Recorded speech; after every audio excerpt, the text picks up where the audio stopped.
Dylan the Dragon. In the high peaks of Scotland's Rockstone Mountains lived a young blue dragon named Dylan. Every morning, Dylan flew across valleys and cliffs, looking for fun and adventure. When he got hungry, he'd return to his cozy cave, where Mummy Dragon made him hot soup. But one day, Dylan didn't smile. He stared at his soup, looking quiet and sad. Mummy noticed right away. Her cheerful little dragon didn't seem so cheerful anymore. Dylan sighed. He was lonely. He couldn't find a single dragon to play with. Then Mummy had an idea. Maybe the village children would like to play instead. The next morning, Dylan put on his red cap and school tie and flew toward the village. He landed near a man and asked for the playground. The man pointed, shaking with fear. Dylan thought, "Poor man must be cold. Humans don't breathe fire like we do." Soon, Dylan landed in the playground, filled with children in red and gray uniforms. Before he could speak, the children screamed, "A dragon!" and ran in every direction. Within seconds, the playground was empty. Dylan stood there all alone. He flew home slowly, his head hanging low, his heart a little heavier than before. Back home, Mummy had soup ready, but Dylan barely noticed it. That night, he came up with a new plan and hoped for a second chance. The next day, he flew back with a white flag of peace clutched in his jaw. He landed gently, eyes kind, and whispered, "I just want to play." The children stayed back, nervous but curious. They watched him closely. One little girl shouted, "You're too big for our swings and slides." Dylan thought for a moment, then smiled. "What if I am the playground?" The children squealed with joy and rushed toward the gentle dragon. Dylan crouched low, folding his wings, and let them climb onto his back. With everyone holding tight, he flapped his wings and soared into the sky. The children gasped as the mountains and rivers rushed below them. They flew over forests and lakes, laughing and pointing at the magical sights. Dylan twirled in the air, making loops as the children screamed with delight. He skimmed the lakes, wings nearly touching the shimmering surface. High above the clouds, the world looked peaceful, vast, and full of wonder. As they returned, the children clapped and cheered, shouting his name with joy. The villagers peeked from windows and shops, amazed by the friendly dragon. Dylan smiled shyly as he landed. For once, he wasn't scary. He was special. "Best ride ever," one boy cheered, giving Dylan the biggest thumbs up. Dylan's heart felt light. He had never been so happy in all his life. Far away, Mummy Dragon looked on from her cave, smiling proudly at her son. Now, Dylan wasn't lonely. He had more friends than he ever imagined. He still didn't fit in the swings, but the children didn't care. Every day, he returned for more flying fun and laughter in the skies. Dylan became the children's favorite part of the day, bigger than any playground. And high above the Rockstone Mountains, Dylan the Dragon was finally home.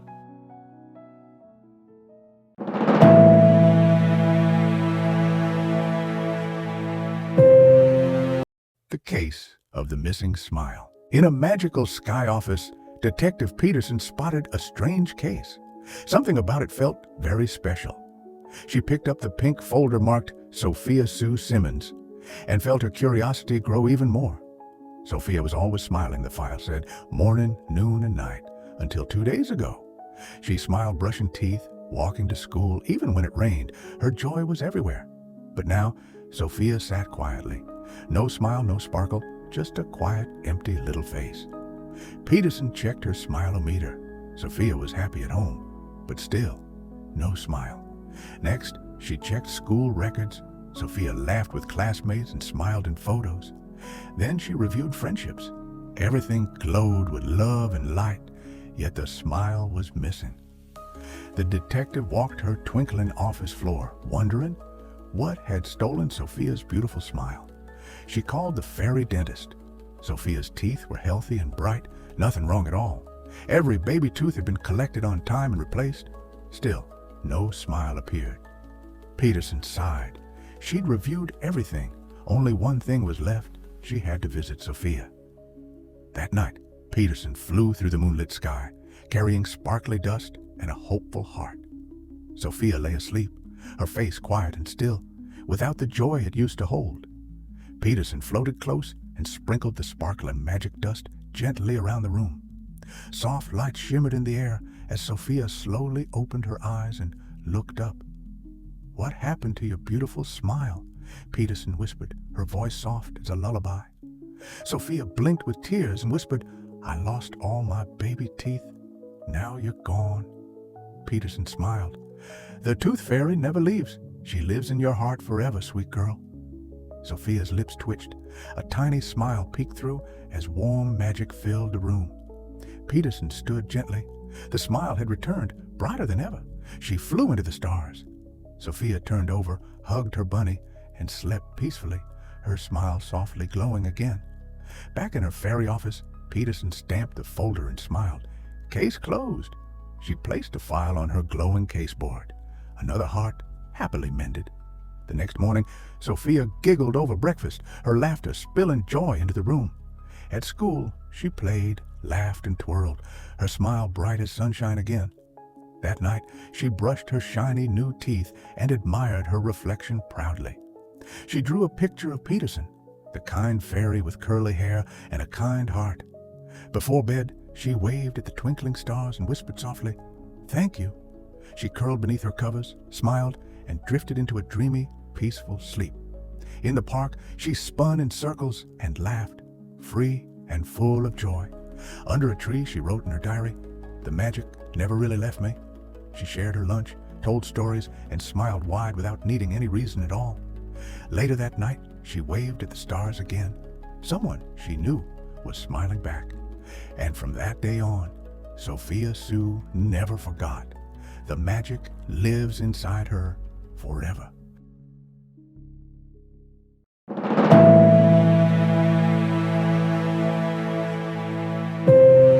Sammy and the Tooth Fairy. Sammy had his very first wiggly tooth, and he couldn't wait for it to come out. He wiggled it and pulled until, pop, it finally came out. With a proud smile, Sammy showed his shiny little tooth to his teddy bear. He slipped the tooth under his pillow and whispered, "I hope she comes tonight." As Sammy drifted off to sleep, the stars outside twinkled with wonder.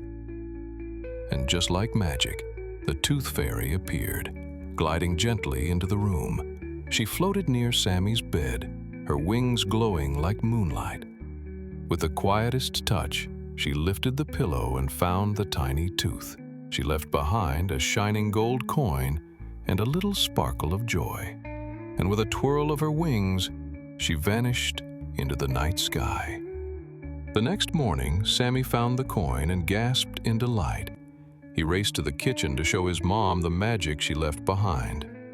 Later that day, he drew the Tooth Fairy just as he remembered her. Far above the clouds, the Tooth Fairy kept each tooth safe in her glowing collection. Sammy shared his story at school, and all his friends were amazed. He made sure to brush every night, just in case she came again. Each night, the Tooth Fairy planned her journey to every sleeping child. Not long after, Sammy felt another wiggly surprise. And somewhere else, she shared her sparkle with another sleeping child. She recharged her wand with stardust to keep the magic going.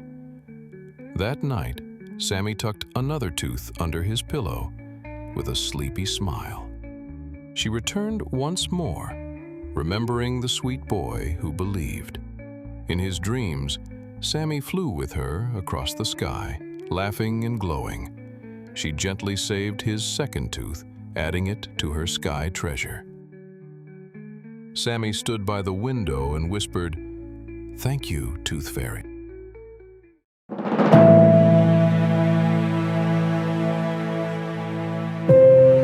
Once upon a time, in a quiet corner of the desert, far away from human footsteps and camel caravans, there lived a tiny ant named Nora. Every evening after a long day of work, Nora would climb to the top of a smooth pebble. He would look up and whisper, Ya Allah, thank you for the crumbs you give me. Please keep my family safe. Ameen. But one year, there was no rain. The earth cracked, the plants dried up, and the crumbs became fewer and fewer. One evening, the elder ant gathered everyone. We must move. There's no food here. The sky has forgotten us. Nora raised his antenna and said, No, the sky hasn't forgotten us. Allah is watching. We must pray first. The ants giggled. You think Allah will send rain just because you pray? The next morning, Nora climbed his pebble once again. This time, he raised his little legs and said, Ya Allah, you know when we are hungry. Please send us a drop, even just one, so we know you hear us. The sky stayed dry, the wind was quiet, but Nora stayed patient. Even if the rain doesn't come today, I trust you, Allah. I know you are listening. Just then, a cool drop touched Nora's back. Another and another. Rain, real rain. The earth drank it in, and little green leaves peeked out from the dry ground. The other ants returned. They saw the green earth and Nora still sitting quietly, smiling at the sky. From that day, the ants prayed every night. And every night, Nora would whisper his special dua. Indeed, Allah is with the patient. Surah Al-Baqarah 2:153.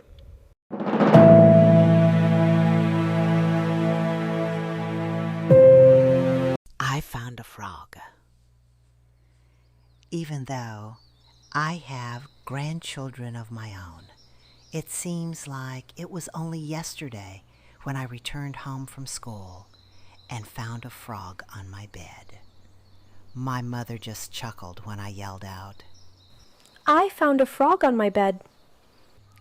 A little earlier that spring, when I was 6 years old, I saw some little black fish in a pond.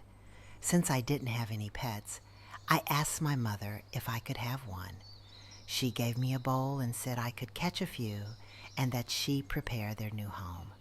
There were so many, they were easy to catch. I filled the bowl and ran home. My mom had an old fish bowl ready. She looked at my catch and smiled. Tadpoles, wow! You're in for a surprise. A few weeks later, I yelled. Mom, my fish are growing legs. Then I saw even more changes. Front legs, smaller tails. They didn't look like fish anymore. One morning they had no tails at all. Their legs were bigger. I shouted. Mom, they're really different now. That's when I came home and yelled. I found a frog on my bed. Mom laughed. Surprise! A fish changed into a frog. Now take him and his friends back to the pond. I'm so glad she let me discover a wonder of nature that many people miss. And every time I see a frog, I smile.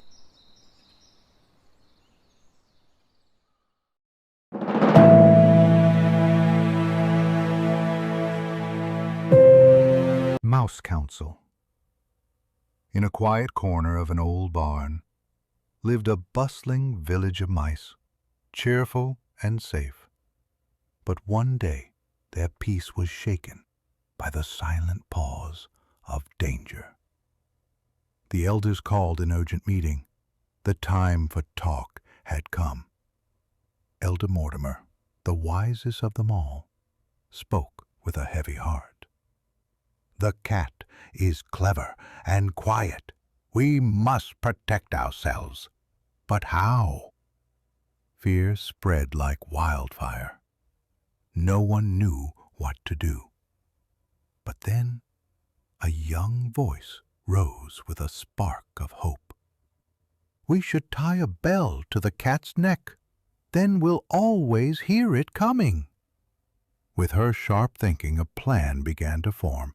The question remained, who would be brave enough to bell the cat? No one moved, no one spoke. The silence was heavier than fear. Then came Bramble, bold and boastful. A small team began to train, learning to sneak and slip.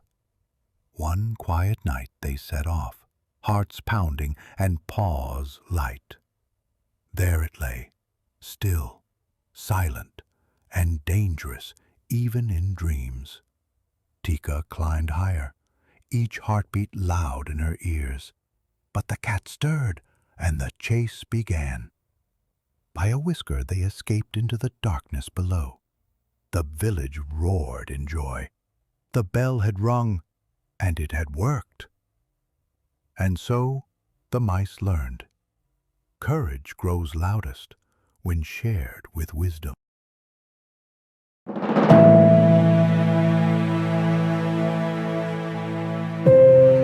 Nick and Maya enter the jungle, excited for adventure. They set up camp as fireflies light up the night. A glowing fox, Ember, appears. Magic is real. Ember leads them to a mysterious hidden door. Inside, floating rocks and glowing plants amaze them. Rex the treasure hunter attacks. They must act fast. Maya swings, distracting Gizmo the robot monkey. Nick trips Rex as the guardian panther roars. Animals cheer. The jungle is safe, thanks to them. Ember gifts a flower. Till next time, they wave.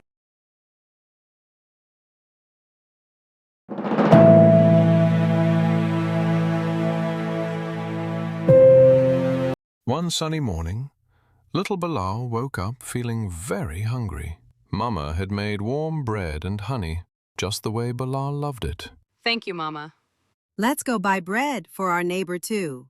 Bilal loved walking through the village with Mama. At the bakery, Uncle Ahmed greeted them with a big smile. The smell of fresh bread made Bilal's tummy rumble. One for us, one for someone in need. Mama replied. On the way home, Bilal saw a boy with no shoes and no food. Bilal felt a tug in his heart. He wanted to help. Without thinking twice, Bilal gave the boy the warm bread. The boy smiled, a smile Bilal would never forget. Mama hugged Bilal. You shared more than bread. You shared kindness. As the sun set, Bilal felt happy, not because he ate, but because he gave. Remember, kids, always say Alhamdulillah and always share.